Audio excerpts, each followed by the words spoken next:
Hello friend, this is Sandeepan Pandey. Again, I am come back with the second video relating to the registration under GST law. Hope you will like the theoretical part which I have already explained under GST law.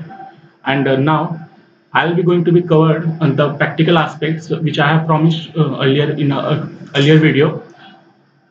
And now I'm going to be continue with the practical aspects for registration under GST law.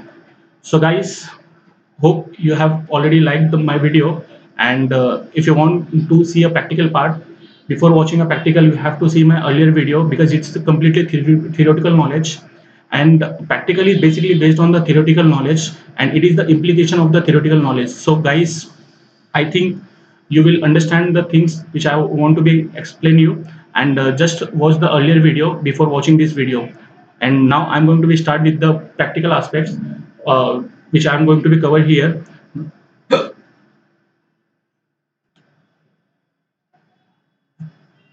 We have to visit the government website regarding the GST, that is www.gst.gov.in. जैसे ही आप इस site पे जाते हो, आपको ऐसा screen display open होता है.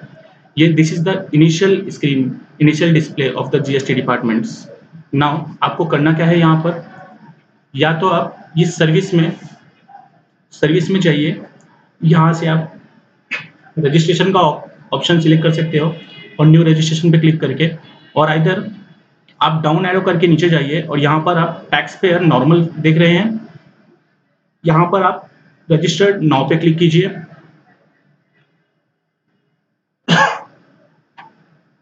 जैसे ही आपने रजिस्टर्ड नाउ पे क्लिक किया, ये आपका न्यू रजिस्ट्रेशन का फॉर्म ओपन हो गया है. That is a part A form as per my explanation which I have explained in a part 1 video.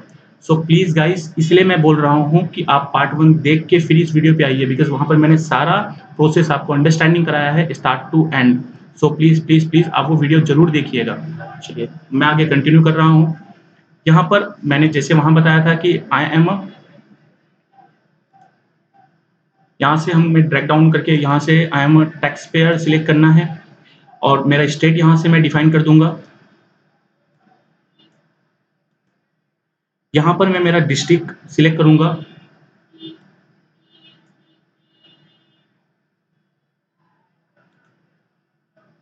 यहाँ पर मैं मेरा लीगल नेम यहाँ पर डालने वाला हूँ as mention in PAN. Guys, ये डिटेल आपको आपका कॉन्स्टिट्यूशन ऑफ बिजनेस के अकॉर्डिंगली डालना. लेटेस्ट एग्जांपल, मैं एक इंडिविजुअल हूँ तो मेरा जो पैन कार्ड है वही मेरे उस प्रोप्राइटरशिप बिजनेस का भी पैन कार्ड माना जाता है. अगर मैं कंपनी हूँ तो मेरे कंपनी का जो पैन कार्ड है वो कंपनी के पैन कार्ड पे जो कंपनी का नाम है वो यहाँ पर मेंशन करना है. तो मैं यहाँ पर इंडिविजुअल का रजिस्ट्रेशन आपको सिखा रहा हूँ, और सेम वैसे ही आप कंपनी का कर सकते हो, पार्टनरशिप फर्म का कर सकते हो. तो मैं यहाँ पे मैं मेरा इंडिविजुअल पैन कार्ड नंबर यहाँ पे मेंशन करने वाला हूँ. जो मेरे पैन कार्ड पे मेरा नाम है वो मैं यहाँ पर मेंशन करने वाला हूँ, और डिक्टो आपके जो पैन कार्ड पे नाम है वही आपको यहाँ मेंशन करना है. तो मैं मेंशन करने जा रहा हूँ.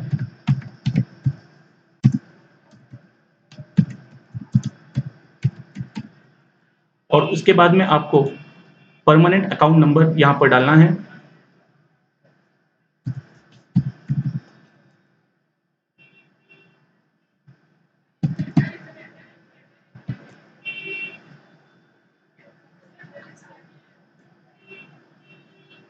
और ये जो आप पेन नंबर जो देख रहे हैं, इसका फॉर्मेटिंग भी देखिए ऐसे डिटरमाइन होता है कि 5, 4 and 1.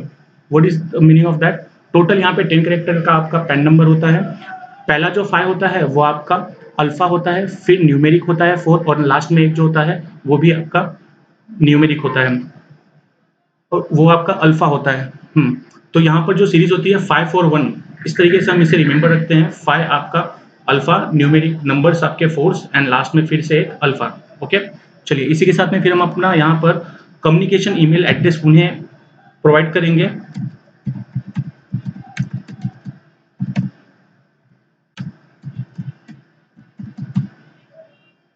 फिर यहाँ पर हम अपना मोबाइल नंबर मेंशन करने वाले हैं.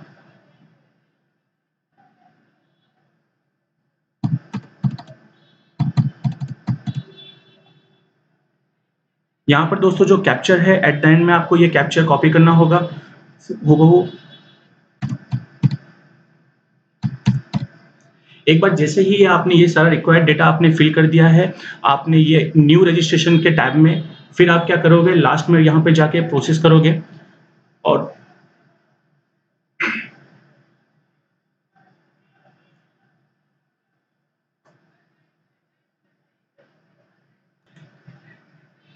जैसे ही आपने पार्ट ए फिल किया, जो मैंने ऑलरेडी पहले वीडियो में एक्सप्लेन किया था कि जिस तरीके का प्रोसेस, पार्ट ए एक्सप्लेन करते ही आपको ओटीपी आता है, आपका मोबाइल ओटीपी और ईमेल ओटीपी। ईमेल आपका आपका ईमेल आईडी पे आएगा ईमेल ओटीपी, और मोबाइल का ओटीपी आपका मोबाइल नंबर पे आना चाहिए। तो मैं यहाँ पर अपना ईमेल आईडी ओपन कर रहा हूँ और चेक करता हूँ कि मुझे ओटीपी आया है या नहीं आया है। जी हाँ, मुझे ओटीपी मिल गया है, मेरा ईमेल का मेरा ओटीपी है। अब यहाँ पर मैं मेरा मोबाइल नंबर का भी ओटीपी मेंशन करने वाला हूँ।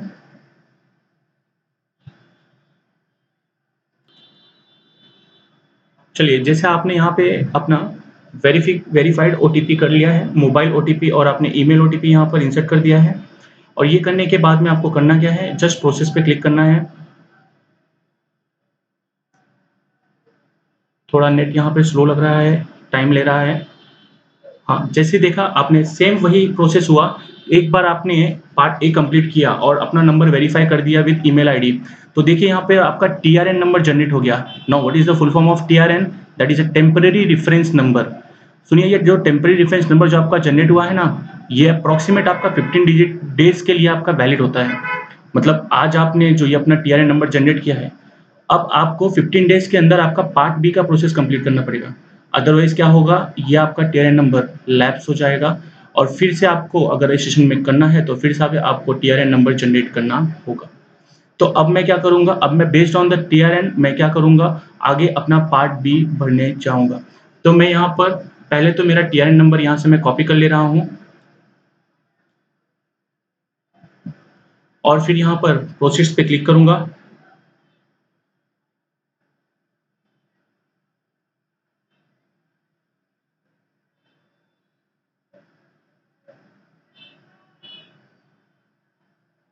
जैसे मैंने प्रोसेस पे यहाँ पे क्लिक किया, तो यहाँ पर अब देखिए जो टैब है वो TRN number temporary reference number पे क्लिक हो गया है, ग्रीन हो गया है। नाउ अब मैं टेम्पररी रेफरेंस नंबर के कॉलम में यहाँ पे टेम्पररी रेफरेंस नंबर इंसर्ट करूंगा, और यहाँ पे चेक कर लूंगा कोई स्पेस तो नहीं है, नहीं है। अब मैं ये कैप्चर यहाँ पे कॉपी करूंगा 171065, और ये करने के बाद में मैं क्या करूंगा, प्रोसेस करूंगा, और फिर से मुझे एक ओटीपी जनरेट होने वाला है। अब ये ओटीपी मेरे फ़ोन और ईमेल आईडी दोनों पे रजिस्टर्ड आएगा। दोनों में से मैं किसी एक का भी अगर मैं यहाँ इंसर्ट करता हूँ तो भी चलेगा।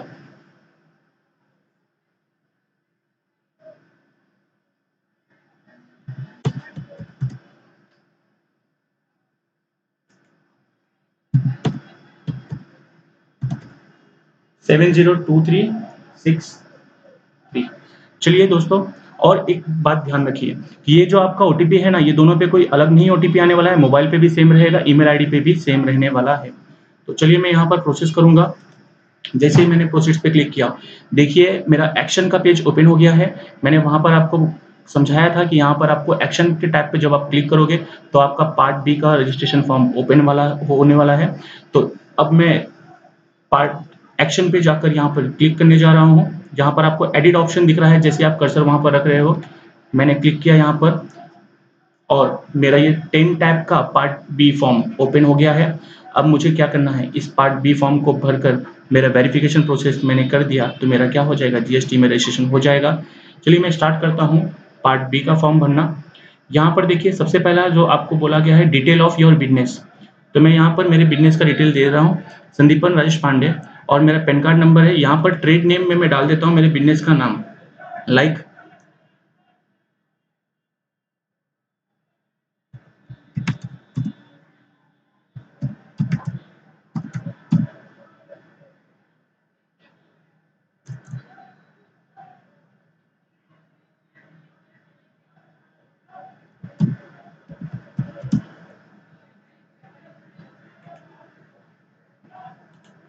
चलिए वाटर इंटरप्राइजेस करके मैंने यहाँ पर सिलेक्ट कर लिया हुआ है मेरा ट्रेड नेम। और यहाँ से मेरे constitution of business, constitution of business का मतलब है आइदर यू आर इंडिविजुअल हो, पार्टनरशिप फर्म हो, आप क्या हो, तो आपका कॉन्स्टिट्यूशन क्या है। मेरा प्रोप्राइटरशिप है, तो मैं यहाँ से प्रोप्राइटरशिप का ऑप्शन सिलेक्ट कर रहा हूँ। डिस्ट्रिक्ट मेरा ऑलरेडी सिलेक्टेड है, स्टेट सिलेक्टेड है। स्टेट जुडिशियल चार्ज, इसका मतलब क्या होता है, लेट्स टेक एग्जांपल कि आप जीएसटी में रजिस्ट्रेशन तो ले रहे हो, लेकिन इसका इंपॉर्टेंस ये है कि आपके नियरेस्ट जीएसटी डिपार्टमेंट जो होगा उसमें आपका एनरोलमेंट होने जा रहा है। आप यहाँ से अपने नियरेस्ट जोग्राफिकल एरिया के अकॉर्डिंगली आप क्या करोगे, अपना प्लेस सिलेक्ट करोगे। मैं यहाँ पर मेरे नियरेस्ट प्लेस के अकॉर्डिंगली सिलेक्ट करने वाला हूँ। इससे क्या होने वाला है, अगर कभी जीएसटी डिपार्टमेंट को आपसे कम्युनिकेट करना है या आपको उनसे करना है, तो आपके जोग्राफिकल एरिया में रहने के कारण आप उनसे ईजिली कम्युनिकेट कर पाओगे, और ये आपको बहुत ज़्यादा फायदेमंद होता है। तो प्लीज़ इस चीज़ का आप प्रॉपरली ध्यान रखिएगा। अगर आपको नहीं जमे तो यहाँ पर लिंक करके ऑप्शन दिया है, यहाँ से आप जाके सर्च भी कर सकते हो। तो प्लीज़ प्लीज़ प्लीज़ इस पे थोड़ा कॉन्सेंट्रेट कीजिएगा, क्योंकि ये बहुत इंपॉर्टेंट है। ये बेसिकली आप जैसे महाराष्ट्र स्टेट में रहते हो तो वहाँ पर उसके नियरेस्ट जोग्राफिकल एरिया में, किसी सिटीज़ में रहते हो उसके नियरेस्ट जोग्राफिकल एरिया में कौन सा जीएसटी डिपार्टमेंट है, वो ऑप्शन यहाँ से आप सिलेक्ट कर सकते हो, ताकि आप उनसे कम्युनिकेट कर सको, या वो आपसे कोई क्वेरीज या कोई भी इश्यूज होता है तो वो आपसे कांटेक्ट कर सकें, और ताकि आप फिजिकली भी वहाँ पर प्रेजेंस हो सको अगर रिक्वायरमेंट हो उनका तो। सो प्लीज़ ये थोड़ा ध्यान रखिएगा। अब मैं आगे चल रहा हूँ, यहाँ पर कमिश्नरेट कोर्ट वगैरह मैं यहाँ से सिलेक्ट कर ले रहा हूँ।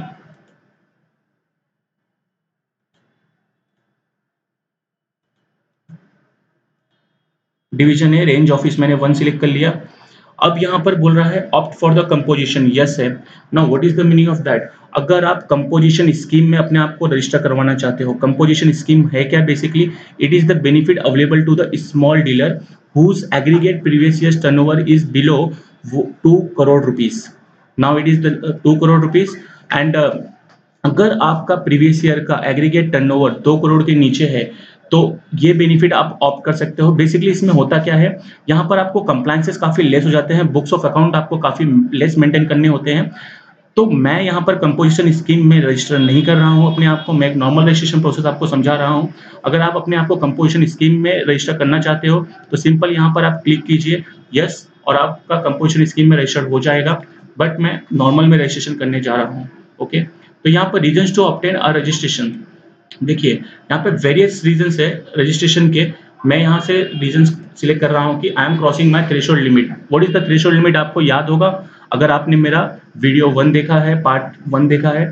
थ्रेशोल्ड लिमिट था aggregate turnover during the financial year is 20 lakh rupees, और स्पेशल स्टेट में कितना था दोस्तों, अच्छा जी हाँ 10 लाख रुपीज था वो। तो उम्मीद करता हूँ आपने मेरा वीडियो देखा है तो आपको पता होगा। चलिए यहाँ पे date of commencement of business, इसका क्या मतलब है, इसका ये मतलब है कि आपने अपना बिजनेस कभी स्टार्ट किया था।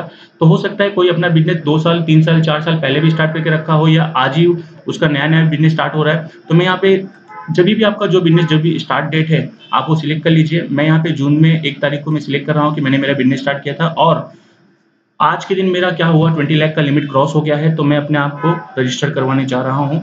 तो मैंने यहाँ पर क्या किया कि date on which liability to arise, liability to register arises, मतलब क्या, किस दिन मैं लाइबल हो गया हूँ जीएसटी में अपने आप को रजिस्टर करने के लिए।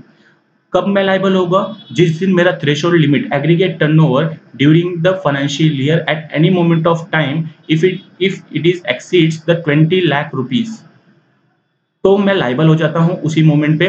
तो यहाँ पर मेरा, मैं एज्यूम कर रहा हूँ 28/7/2018 को मेरा क्रॉस हो चुका है और मैं लाइबल हो चुका हूँ।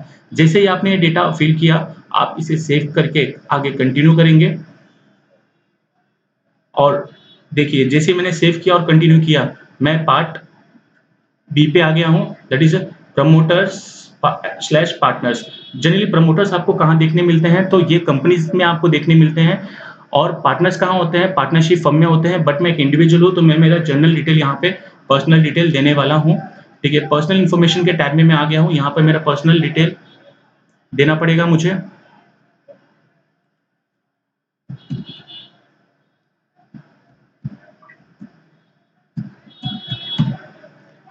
यहाँ पर आपके आपके डैड का नाम दे दीजिए,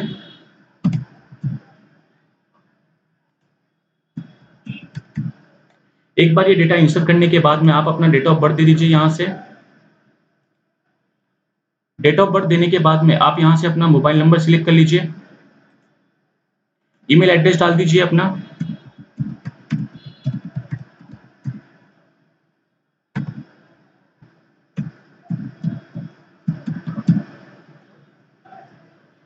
यहाँ पर आपको एक बात जरूर ध्यान में रखिएगा, जो आपका स्टार मार्क्स है वो तो आपका कंपल्सरी होता है और मेरे ख्याल से ये आप सब जानते हो, इसलिए मैं ये बेसिक चीज़ों पर कॉन्सेंट्रेट नहीं कर रहा हूँ क्योंकि आप सब पढ़े लिखे हो मुझे लग रहा है। ठीक है, नाउ अब हम जेंडर पे यहाँ पे देख रहे हैं, तो जेंडर यहाँ पर एक ऑप्शन है। अब यहाँ पे मैं मेल हूँ तो ऑब्वियसली मेल सिलेक्ट करूंगा। ठीक है, आगे चलेंगे तो हम यहाँ पे डेजिग्नेशन ऑप्शन पे आ रहे हैं। डेजिग्नेशन मेरा क्या है, मैं प्रोप्राइटर हूँ, मैंने यहाँ पे प्रोप्राइटरशिप डाल दिया है। डायरेक्टर आइडेंटिफिकेशन नंबर, अब ये होता है क्या है बेसिकली, तो डायरेक्टर आइडेंटिफिकेशन नंबर का मतलब होता है कि डिन इसका शॉर्टकट है। If you want to become a director of any company, तो सेक्शन 152 ऑफ कंपनीज एक्ट 2013 कहता है कि अगर आप किसी कंपनी के डायरेक्टर बनना चाहते हो तो आपके पास में डिन होना चाहिए जो आपको अलॉट किया गया है सेक्शन 154 ऑफ कंपनीज एक्ट 2013 के अकॉर्डिंगली। अगर आपके पास में डायरेक्टर आइडेंटिफिकेशन नंबर है तो ही आप किसी कंपनी के डायरेक्टर बन सकते हो, अदरवाइज आप सेक्शन 164 ऑफ कंपनीज एक्ट 2013 के अकॉर्डिंगली क्या हो जाओगे, डिस्क्वालीफाइड हो जाओगे। जी हाँ दोस्तों, अगर आप किसी कंपनी के डायरेक्टर बनना चाहते हो तो आपके पास क्या होना चाहिए, डिन होना चाहिए। आप डिन का एप्लीकेशन सेक्शन 153 में DIR 3 एप्लीकेशन करके आप अप्लाई कर सकते हो। हो सकता है अगर आगे कभी मुझे मौका मिला तो मैं जरूर इस पे वीडियो बनाऊंगा कि आप डिन के लिए कैसे अप्लाई करोगे, आप डायरेक्टर आइडेंटिफिकेशन नंबर के लिए कैसे अप्लाई करोगे। अगर किसी को अर्जेंट बेसिस पे रिक्वायर्ड हो तो प्लीज कमेंट करके मुझे बताइएगा, तो मैं प्रायोरिटी बेसिस पे वो वीडियो जरूर बना दूंगा। ओके, चलिए आगे हम डिटेल यहाँ पे, अभी फिलहाल मेरे पास में, सिंस मैं इंडिविजुअल हूँ, मैं डायरेक्टर, मेरे पास में डायरेक्टर आइडेंटिफिकेशन नंबर नहीं है, लेकिन मैं यहाँ पर एक नॉर्मल नंबर यहाँ पे डाल रहा हूँ। ठीक है, नाउ इसके बाद में ये आपसे पूछता है are you the citizen of India, yes obviously. उम्मीद करता हूँ कोई पाकिस्तान से बिलोंग नहीं कर रहा होगा। चलिए कोई नहीं। नाउ यहाँ पे आपको आपका पैन कार्ड नंबर डालना है और फिर यहाँ पर आपका passport number and Aadhaar card number mandatory नहीं है, नहीं डालेंगे तो भी चलेगा। दोस्तों यहाँ पर आपको डिक्लेरेशन, मतलब आपको एक शपथ लेनी है। शपथ क्या लेनी है, ये जो आपको लिखा है कि जो इन्फॉर्मेशन आपने भरा हुआ है it is best of your knowledge वगैरह, तो प्लीज इस पे जस्ट एक सिंपल क्लिक कीजिए। ग्रीन टिक होते ही आप यहाँ पे अपना रेसिडेंशियल डिटेल दे दीजिए। तो मैं यहाँ पर अपना रेसिडेंशियल डिटेल देने वाला हूँ, फ्लैट नंबर,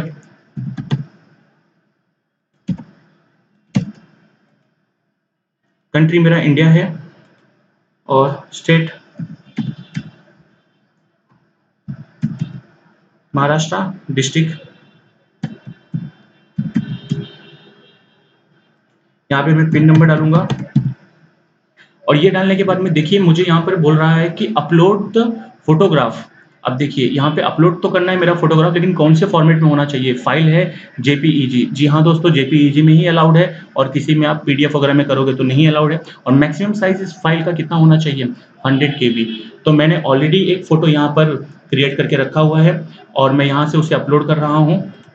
जैसे मैंने अपलोड किया यहाँ पे क्या हो गया, देखिए इमेज करके मेरा JPEG में आ गया है। अब यहाँ पे आगे डिटेल आपसे पूछ रहा है other information also authorise signatory. Now what is the meaning of authorise signatory. Authorise signatory का मतलब होता है कि अगर आप ऑथराइज सिग्नेटरी अपॉइंट होते हो, इट मीन्स GST डिपार्टमेंट को अगर कम्युनिकेट करना है आपसे तो वो आपके नाम से ही वो लेटर वगैरह इशू करेंगे। Authorise signatory is the person who are responsible to the GST departments. तो अब क्या होगा, मैं ही इंडिविजुअल हूँ तो मैं खुद ही GST डिपार्टमेंट के लिए रिस्पॉन्सिबल होऊंगा रिगार्डिंग GST मैटर से रिलेटेड। तो मैं यहाँ पे इसे सिंपल क्लिक करूंगा यस, ताकि मेरा नेक्स्ट पेज जो हो ऑथराइज सिग्नेटरी का वो ऑटोमेटिकली फिल हो जाए। यहाँ पर दैट इज ऑथराइज सिग्नेटरी का आपको सामने पेज ओपन हो गया है। यहाँ पर मैं ऑथराइज सिग्नेटरी का डिटेल डालने वाला हूँ।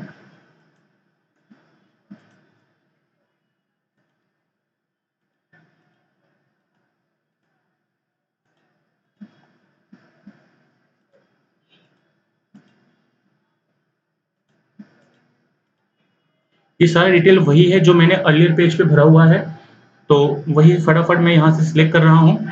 आगे यहाँ से आप फटाफट वो भर के आप प्रोसेस करने के लिए आगे जाएंगे।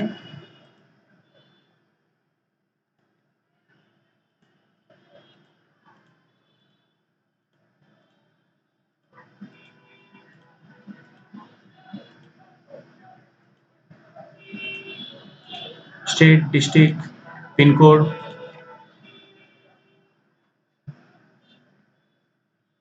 उसके बाद में फिर से यहाँ से आपको बोल रहा है वो जो ऑथराइज सिग्नेटरी है उसका आप क्या करो, फोटो यहाँ पर अपलोड करो। तो मेरे पास में कोई फोटो नहीं है, डमी मैं कर रहा हूँ, तो मैंने फिर से उसी का फोटो अपलोड कर दिया, वो इमेज का। और यहाँ पर आपको करना क्या है, जैसे ही आपने फोटो अपलोड कर लिया, यहाँ से आप क्या करोगे, अगर आपने फोटो सेव करके नहीं रखा हुआ है तो यहाँ से टेक पिक्चर पे भी आप क्लिक कर सकते हो और फिर यहाँ से अपलोड कर सकते हो। अब मैं क्या करूँगा, सेव एंड कंटिन्यू।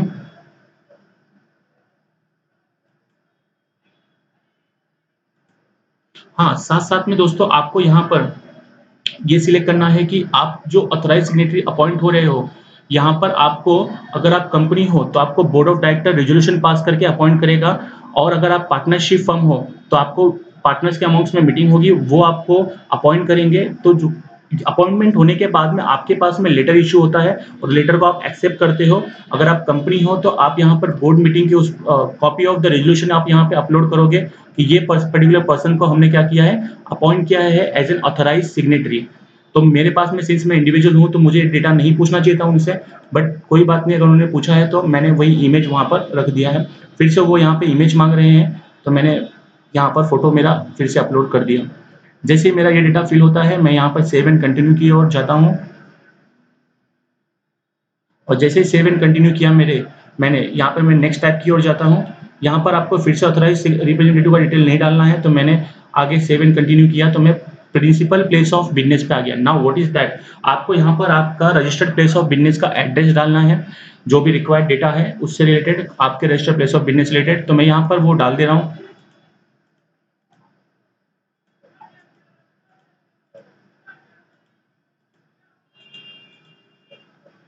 एक बार ये डालने के बाद में मैं यहाँ पर डाउन एरो करके नीचे आऊंगा, ड्रैग डाउन करके, और यहाँ से मैं nature of position of premises select करूंगा। What is the meaning of that, वो प्रीमाइसेस जहां पर मैं मेरा बिजनेस कर रहा हूँ वो कैसा है, either it is belonging to me, और मैंने रेंटल पे लिया हुआ है और लाइसेंस पे लिया हुआ है। तो मैं यहाँ पे सिलेक्ट कर रहा हूँ कि मैंने क्या किया है, उसे रेंटेड पे लिया हुआ है, मतलब मैं उसका किराया पे करता हूँ। तो यहाँ से मैं, मेरे पास में डॉक्यूमेंट्स क्या अटैच करूंगा, लीव एंड लाइसेंस एग्रीमेंट करूंगा। ठीक है, तो यहाँ से मैंने लीव एंड लाइसेंस पे सिलेक्ट किया, और सिंस मेरे पास लीव एंड लाइसेंस नहीं है तो मैं वही सेम इमेज यहाँ पे कॉपी कर रहा हूँ। और उसके बाद में आप क्या करोगे, nature of business activity being carried out at about mention premises. अब इस premises registered place of business पे आप क्या क्या एक्टिविटीज करते हो, तो यहाँ पे मल्टीपल एक्टिविटीज मेंशन है, आप एक से ज्यादा एक्टिविटी को आप सिलेक्ट कर सकते हो। मैं यहाँ पर सिलेक्ट करने जा रहा हूँ कि I am a wholesaler business as well as the retailer business. तो मैं यहाँ पर अपने आप को होलसेलर बिजनेस पे क्लिक कर रहा हूँ और रिटेलर ऑप्शन पे क्लिक कर रहा हूँ। आप यहाँ से मल्टीपल लोगे तो ले सकते हो, कोई प्रॉब्लम नहीं, सिंगल सिलेक्ट करो तो भी कर सकते हो। ओके, ये सिलेक्ट करने के बाद में मैं यहाँ पर आगे प्रोसेस करने वाला हूँ, सेव एंड कंटिन्यू।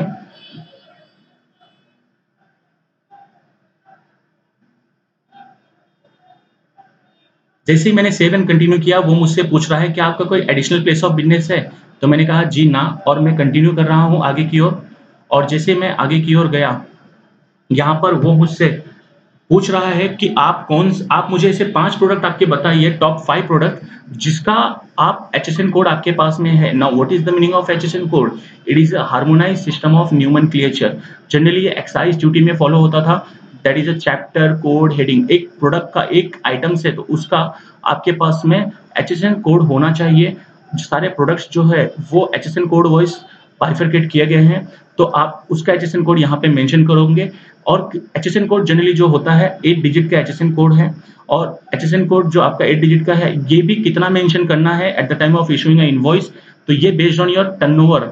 एक टर्नओवर के बेस पे आपको कितना नंबर ऑफ कोड मेंशन करना है, लाइक 2 डिजिट करना है, 4 डिजिट करना है, या 8 डिजिट पूरा का पूरा करना है। ओके, तो मैं यहाँ पर, since it is not compulsory यहाँ पर शो हो रहा है, तो मैं आगे सेव एंड कंटिन्यू की ओर जाऊंगा। और मैं जैसे ही सेव एंड कंटिन्यू की ओर जाता हूँ, मैं नेक्स्ट पेज जो ओपन होता है that is a bank detail. अब यहाँ पर मैं detail of the service offered by the, okay, now अब मैं बैंक डिटेल के पेज पे आ गया हूँ। यहाँ से मैं सिलेक्ट करने वाला हूँ कि मेरा एक ही बैंक अकाउंट है, और यहाँ से जब एक ही, यहाँ पे total number of bank account maintain मैंने 1 डाला और ऐड न्यू पे क्लिक किया। तो यहाँ पर मुझे बैंक डिटेल वो मुझसे पूछ रहा है, तो मैं यहाँ पे नंबर डाल दूंगा मेरे बैंक डिटेल का, और यहाँ पे टाइप ऑफ अकाउंट मैं सिलेक्ट कर ले रहा हूँ, और IFSC कोड मैं सिलेक्ट कर ले रहा हूँ।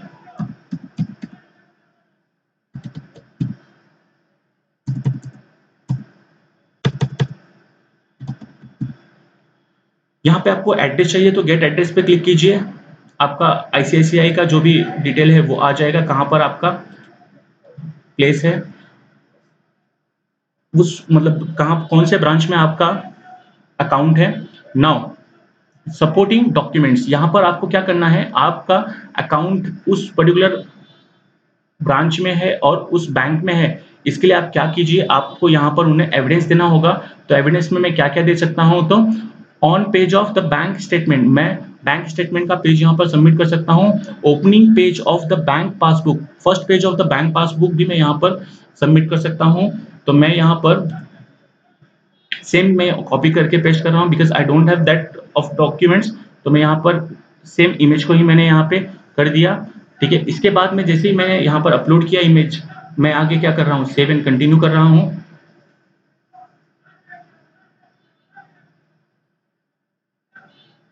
और सेव एंड कंटिन्यू करने के बाद में यहाँ पर मुझसे वो पूछता है स्टेट स्पेसिफिक इन्फॉर्मेशन, मतलब मैं किसी और टैक्स रिजीम में अगर रजिस्टर्ड हूँ, like professional tax registration number मेरे पास है, प्रोफेशनल टैक्स एम्प्लॉय कोड मेरे पास है, अगर ये सारा डिटेल है मेरे पास तो मैं यहाँ फिल करूंगा। Since it is not compulsory, तो मैं आगे जाने वाला हूँ। Now I am on verification part, that is the last part. तो ये फिल करने के बाद में मेरा रजिस्ट्रेशन प्रोसेस ओवर हो जाता है, और quickly with in a second आपके रजिस्टर्ड ईमेल आईडी पे आपका ये जो GSTIN नंबर है अलॉन्ग विद द पासवर्ड आपके मोबाइल पे आ जाता है, ईमेल आईडी पे और रजिस्टर्ड मोबाइल नंबर पे भी आ जाता है। यहाँ से सबसे पहले मैं क्या करूँगा, शपथ लूंगा as usual, I hereby solemnly affirms and declared that the information given herein above is true and the correct to the best of my knowledge and the beliefs, and nothing has been concealed therefrom, मतलब मैंने कोई भी चीज़ छुपाई नहीं है, जो भी है फैक्ट मैंने यहाँ पे मेंशन किया हुआ है। नाउ मैं यहाँ पर अब ऑथराइज सिग्नेटरी सिलेक्ट करने वाला हूँ, दैट इज संदीपन पांडे, और यहाँ से मैं प्लेस अपना सिलेक्ट करने जा रहा हूँ।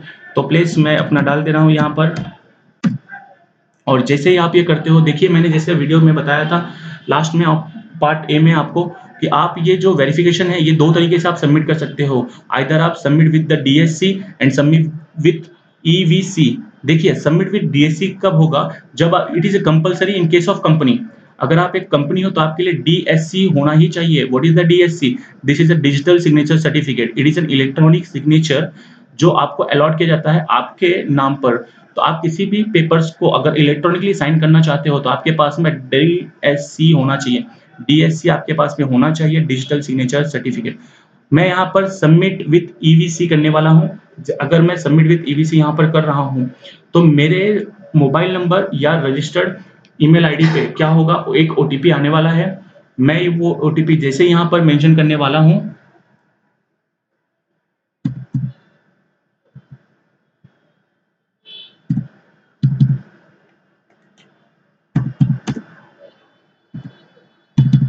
देखिए मैंने यहाँ पर अपना OTP मेंशन कर दिया है। जैसे ही मैंने OTP मेंशन किया, यहाँ पर मुझे वैलिडेट OTP करना पड़ेगा। एक बार मैंने वैलिडेट OTP किया तो नाउ अब ये मेरा फॉर्म सबमिट हो जाएगा। देखिए यहाँ पर आपको लिख के आ रहा है success, thank you for submissions, मतलब नाउ ये मेरा क्या हो गया, फॉर्म सबमिट हो गया है। System will verify slash update the information submitted after which acknowledgement will be send in the next 15 minutes. देखिए दोस्तों कितना क्विकली और कितना फास्ट है, और कितना फ्री ऑफ कॉस्ट और इतना इजी अंडरस्टैंडिंग है ये। तो देखा, इसी के साथ में आपने क्या सीखा आज, कि आप GST में कैसे अपने आप को रजिस्टर कर सकते हो घर बैठे एट फ्री ऑफ कॉस्ट। आपको कोई भी कॉस्ट नहीं पे करना है। दोस्तों उम्मीद है आपको ये वीडियो अच्छी लगी होगी, और अगर अच्छी लगी है तो प्लीज़ प्लीज़ प्लीज़ शेयर कीजिए इस वीडियो को। और देखिए आजकल की यंग जनरेशन को नॉलेज नहीं होता है रिगार्डिंग ऑल दिस थिंग्स, क्योंकि हमारा जो एकेडमिक इंस्टीट्यूशन है वो इन चीज़ों को अडॉप्ट करने में काफ़ी वक्त निकाल देता है। तो प्लीज़ अगर हम ये उनके साथ शेयर करेंगे, जी हाँ दोस्तों, मैं किसी और की बात नहीं कर रहा हूँ, ग्रेजुएशन लेवल के बच्चों की बात कर रहा हूँ, 12th लेवल के बच्चों की बात कर रहा हूँ, वो जीएसटी अडॉप्ट करने में उनको वक्त लग जाएगा। लेकिन आज ही अगर हम अपने उन फ्रेंड्स, कलीग्स या दोस्त के साथ में ये चीज़ें हम शेयर करते हैं, तो उन्हें भी नॉलेज होगा। तो उम्मीद करता हूँ दोस्तों आपको ये वीडियो अच्छी लगी होगी। अगर अच्छी लगी है तो कमेंट कीजिए, और आपको नॉलेज से रिलेटेड कोई भी वीडियो चाहिए आगे तो प्लीज़ कमेंट करके मुझे बताइए। और जीएसटी से रिलेटेड भी अगर कोई और भी क्विकली और फर्दर वीडियो, फास्ट वीडियो चाहिए तो प्लीज़ क्लिक कीजिए। और हाँ दोस्तों, मैं आपको एक और चीज़ बताना चाहूँगा, यंग जनरेशन के लिए स्पेशल मैसेज मैं देना चाहूँगा कि जो आप 12th स्टैंडर्ड कंप्लीट करके बैठे हो और मेरा वीडियो देख रहे हो, दोस्तों अगर आपको एक्सेल में आपको नॉलेज लेना है, डीप नॉलेज लेना है, तो प्लीज़ बासित सोलंकी कर आप अपने यूट्यूब चैनल पे सर्च कीजिए। He is the very expert person, और मैं लिंक उसका क्या करूँगा, अपने डिस्क्रिप्शन बॉक्स में मैं वहाँ पर लिंक मेंशन कर दूँगा। प्लीज़ उसे सब्सक्राइब कीजिए, बहुत इन डेप्थ नॉलेज आपको वहाँ से मिलने वाला है रिगार्डिंग योर टैलीज़ वगैरह। He is a very expert person and very expert person, he is a master trainer. तो प्लीज़ आप कीजिए उनका चैनल सब्सक्राइब, आपको बहुत नॉलेज होगा। चलिए, मिलते हैं नेक्स्ट वीडियो के साथ किसी और इंटरेस्टिंग टॉपिक के साथ। उम्मीद करता हूँ आपको वीडियो बहुत अच्छी लगी होगी। चलिए, नमस्कार, मिलते हैं।